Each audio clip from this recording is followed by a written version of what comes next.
Good afternoon, everybody. So this is our 416 development and growth. And today, what we're going to study is physical capital accumulation. Let me open a new page. So, physical capital. We're going to denote physical capital by K. Okay, and most of the time, we're gonna denote time by T, right? So time will be the model time. For one thing to be called capital, it must satisfy some defining features, okay? So one is that it is productive, so we care about it, right? It is valuable to us for our production processes. So it must be productive, okay? It can depreciate, right? Because it's most of the time a physical thing, so it can wear out in time. It has a return, right? So if people accumulate capital, if firms, for instance, apply for loans to increase their capital stock, that creates a return for the owners of the capital. And owners of the capital are typically households, right? At least some of the households in the economy.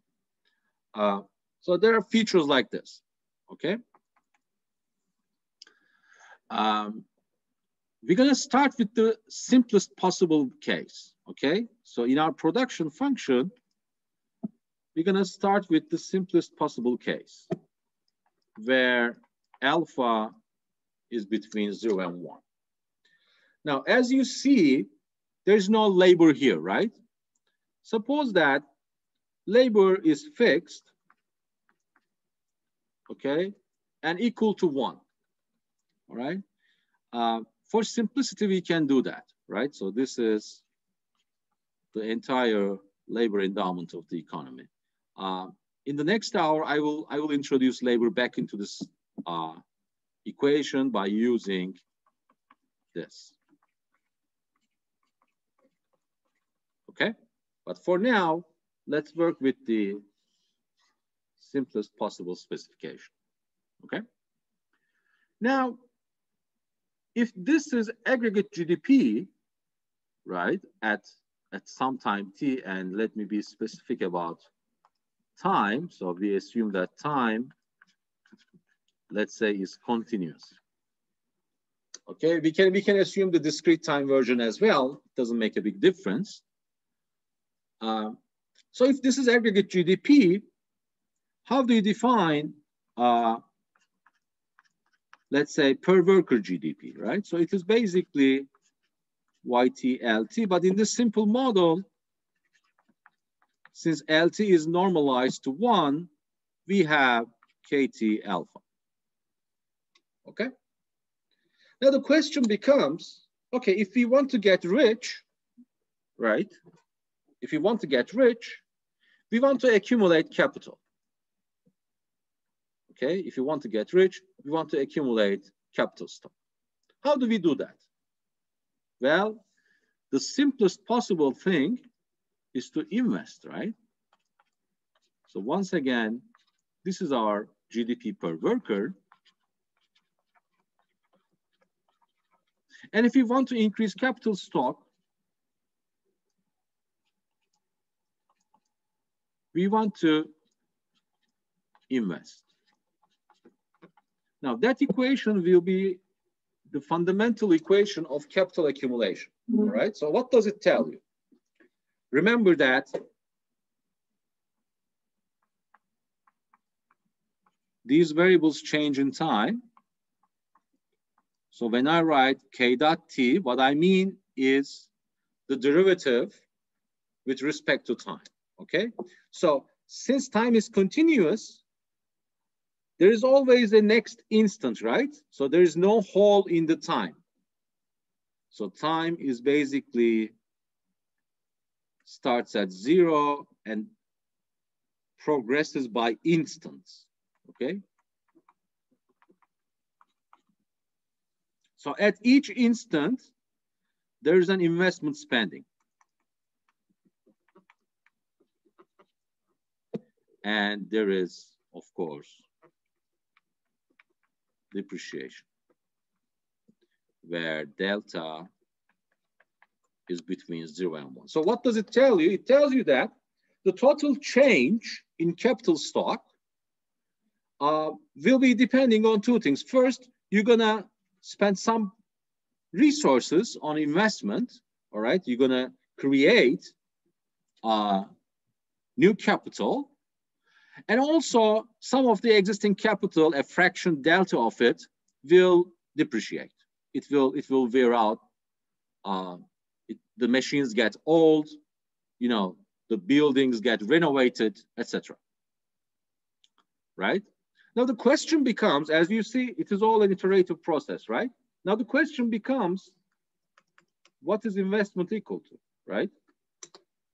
Well, the simplest possible explanation is this. GDP will be equal to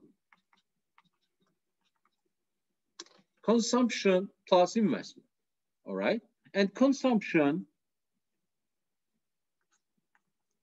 will be equal to a fixed fraction of income. As you see, there is no government, right? And here S is what? S is marginal propensity to save. Okay? So then it's all very simple, right? Because now you have investment being equal to S times YT. So it is equal to S times KT to the alpha. Right?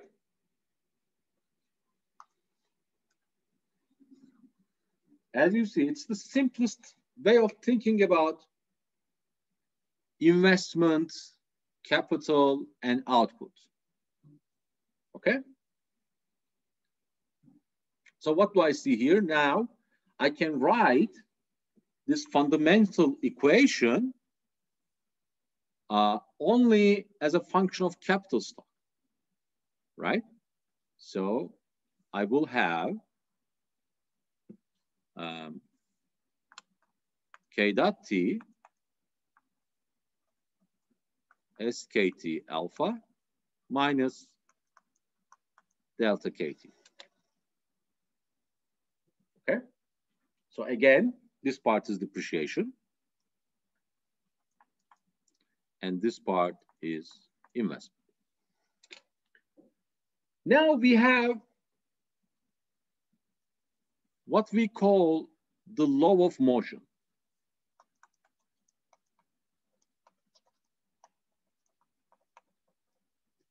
Okay, so this is the law of motion for capital stock. Okay, I know what S is, I know what alpha is, and I know what delta is, and all are between 0 and 1.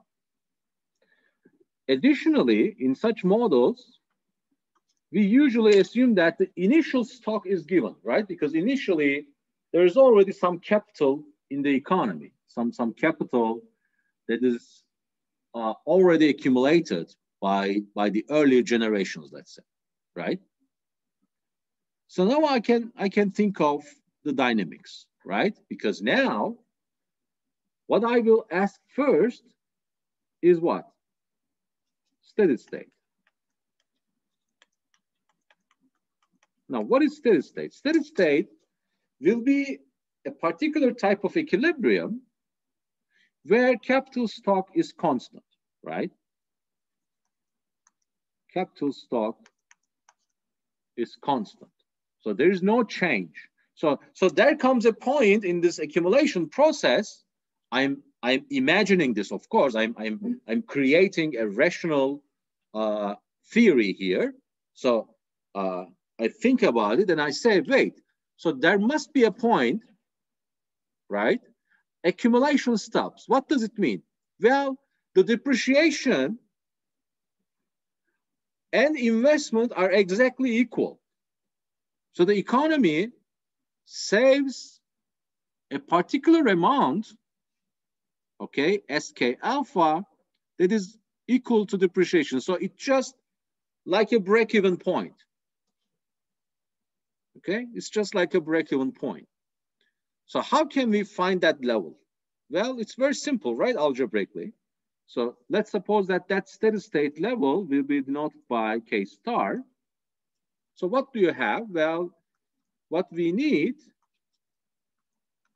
is this to be true, right? Because at that particular mysterious K star, I want investment to be exactly equal to depreciation. So I have this equation. And how many unknowns are here? Well, there's only one unknown, which is K star. The others are known things.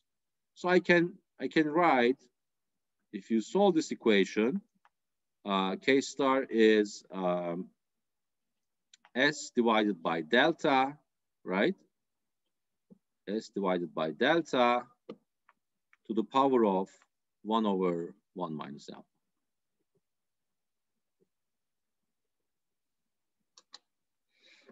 So what do I see here? Well, there is indeed a particular level of K star that solves this equation. My question is this: is there any other level of K star that solves the equation? Think about it.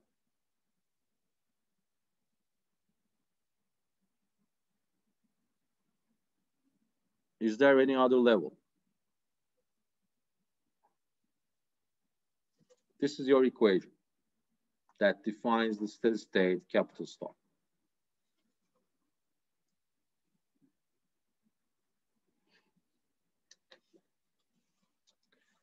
Well, yes, there is another solution, right?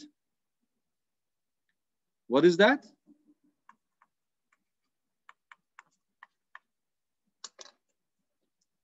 If there's no capital,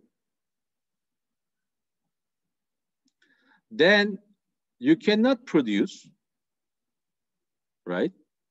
Then you cannot save, then you cannot invest, then you remain at the same level of capital stock, okay? Because depreciation would be equal to 0, investment would be equal to 0. But this is not interesting, right? I mean, as a material of scientific investigation, it might get interesting when you think of, how, first capitalists accumulate their capital.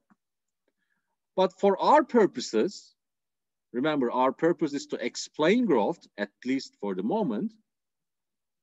It is a trivial equilibrium. Okay, it is not very important.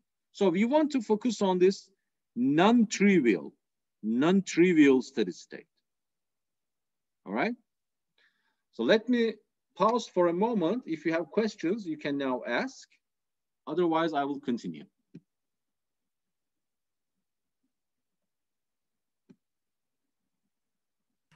Hocam durduğu yerde de depreciate olmaz mı? What do you mean durduğu yerde? I don't get it.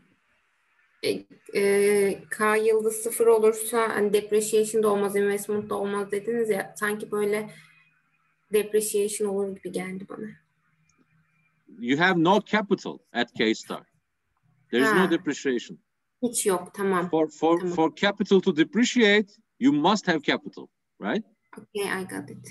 All right, okay. Any other question? Okay, so let me continue with a graphical approach.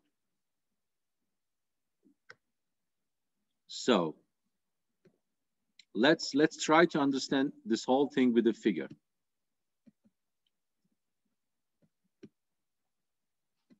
As you see, it's very elementary, very simple. Just focus. Now let me show you a nice intuitive figure.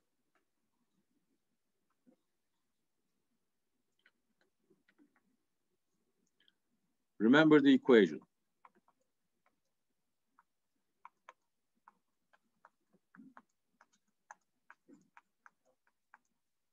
Okay, and K star is what? S divided by delta 1/1 minus alpha. Okay, so let me draw you two things.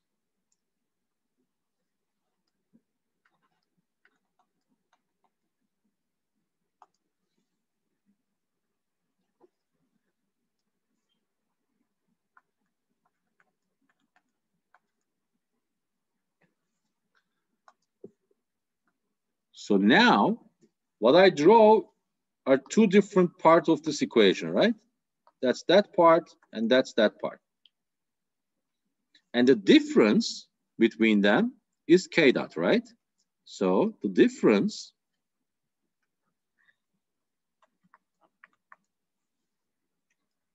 is K dot itself. So it's like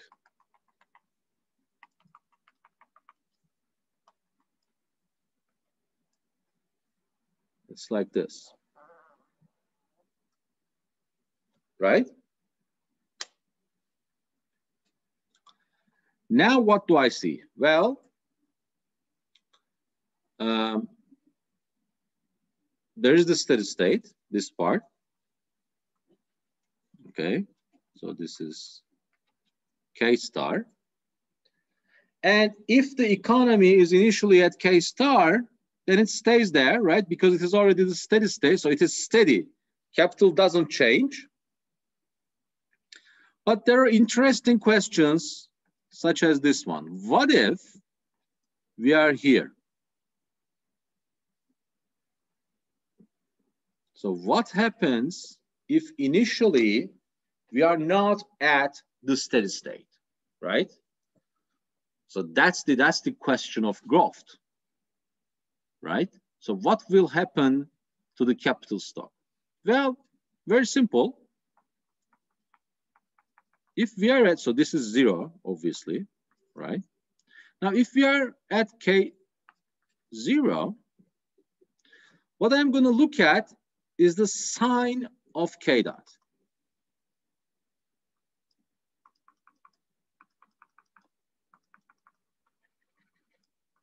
Right? So here, K dot is positive. What does it imply? Well, it implies K will grow, right?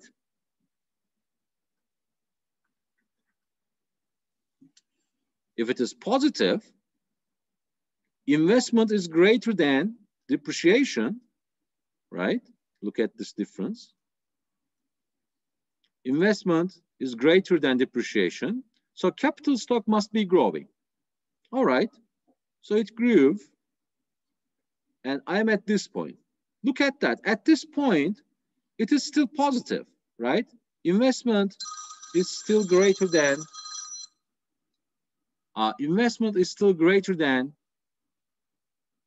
depreciation. So it will grow again.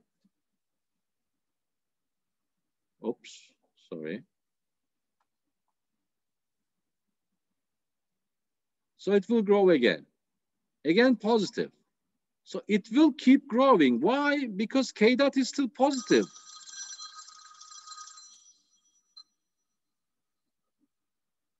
I'm sorry for this. Somebody is real impatient. So if K dot remains positive, capital stock will grow. Until when? Until it reaches the steady state, right? That's the idea. That's the idea of a steady state. So now, okay, we have less than a minute, so let's take a break. Time is 1:40. Let's meet at 1:55, okay? We're gonna continue from exactly where we are now, okay?